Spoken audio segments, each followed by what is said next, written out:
যেহেতু রাজ আমার শারীরিক ভালোবাসা বলেন, মানসিক ভালোবাসা বলেন, আমার একটা নারী, একজন মহিলা, একটা মেয়ে, তার জীবন সবচেয়ে বড় হয়েছে তার ভালোবাসা, তার ফিলিংস, তার সম্মান।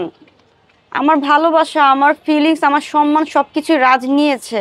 সো আমি চাইবো, শুধু আমি না, যে কোনো নারী, যে কোনো মেয়েই বলবে, যদি আমি কাউকে ভালোবাসি, যদি কোনো ছেলে আমার শরীরের ভালোবাসাটা পেয়ে থাকে, সে মেয়ে বলবে, আমি বলবো যে আমাকে বিয়ে করতে হবে। কারণ আমি তো আমার সম্মান হারিয়ে ফেলেছি একটা ছেলের কাছে, রাজের কাছে। তো রাজ যদি আমার ভালোবাসা, আমার সম্মানটা নিয়ে থাকে, সেটা আমার অধিকার। আমি তাকে বিয়ে করতে চাই। চলতে পারি না, আমার কাছে মনে হয় যে ওরা ছাড়া আমি থাকতে পারবো, ও আমার কাছে থাকতে পারবে না। তখন আমি ওরে বলছি যে রাজ, আমরা আসলে বিয়ে করি। বাট রাজ বলছে যে আমি ফ্যামিলি সবাইকে নিয়ে বিয়ে করব। তো আমি বলছি, রাজ, তোমার আম্মু কখনোই আমাকে মেনে নিবে না। কারণ আমি তো হিন্দু না, আমি তো মুসলমান মেয়ে। আর তুমি তো হিন্দু। তো হিন্দু এবং মুসলমান বিয়ে কখনো তোমার আম্মু এটা মেনে নিবে না। ওকে ভালোবাসাটা না দেই শারীরিকভাবে, ও যদি আমাকে ছেড়ে চলে যায়, এই ভয়ে আমি, ও যেটা বলেছে, রাজ যেটা বলেছে, আমি রাজের কথা মতোই চলেছি। আপনি বিয়ের অফার কেন দেন না তাকে? বিয়ের অফার আমি দিয়েছি ভাই। আমি যে 2 মাস যখন আমরা একসাথে থাকছি, যে একজন আরেকজন ছাড়া চলতে পারি না, আমাদের রাজ বলছে যে না, আমি আসলে আমার ফ্যামিলি, তোমার ফ্যামিলি সবাইকে নিয়ে ম্যারেজটা করতে চাই। আর যখন আমরা শ্রীমঙ্গল থেকে ঘুরে আসছি, আসার পরই যেদিন রাজ মানে আহ, পলাতক হবে, তার ফ্যামিলি তাকে লুকায় ফেলবে, ওই দিনও আমার সাথে সে সারাদিন ফোনে কথা বলেছে, সন্ধ্যার পরেও কথা বলেছে। রাত 8টার পরে যে কি হলো, তার ফোনও বন্ধ, তাকে আমি আর পাচ্ছি না। রাত বা সম্পর্কের কত দিনে জানতে পারলেন যে সে অন্য ধর্মের লোক?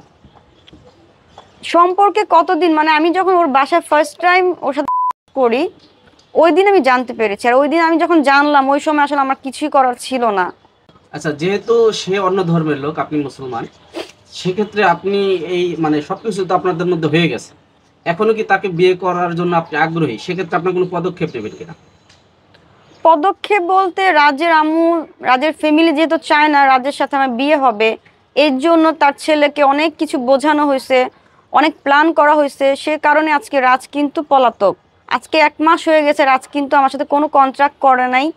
জানি না রাজ কোথায় আছে, কেমন আছে, বাট আমাকে বলা হয় রাজ নাকি রিহাবে আছে, বাট আমি বিশ্বাস করি না কোনো রিহাবে আছে। এই জন্য আমি যখন রাজকে পাচ্ছিলাম না, আমি রায়ের বাজার থানায় একটা কমপ্লেন করি রাজের ফ্যামিলির বিরুদ্ধে। তো কমপ্লেন করার পর আমাকে ইনচার্জ, ওনার নাম হচ্ছে সাইফুল, তো সাইফুল স্যার বলেছে আমাকে রাজের সাথে কথা বলিয়ে দিবে। তো আমি সেটাই বলেছি যে সম্পর্ক রাজের সাথে। সো রাজ কি চায়, রাজ কেন হঠাৎ করে আমার সাথে কন্ট্যাক্ট করা বন্ধ করে দিয়েছে, আমি জাস্ট জানতে চাই। সো আমি চাইবো, শুধু আমি না, যে কোনো নারী, যে কোনো মেয়েই বলবে, যদি আমি কাউকে ভালোবাসি, যদি কোনো ছেলে আমার শরীরের ভালোবাসাটা পেয়ে থাকে, সে মেয়ে বলবে, আমি বলবো যে আমাকে বিয়ে করতে হবে। কারণ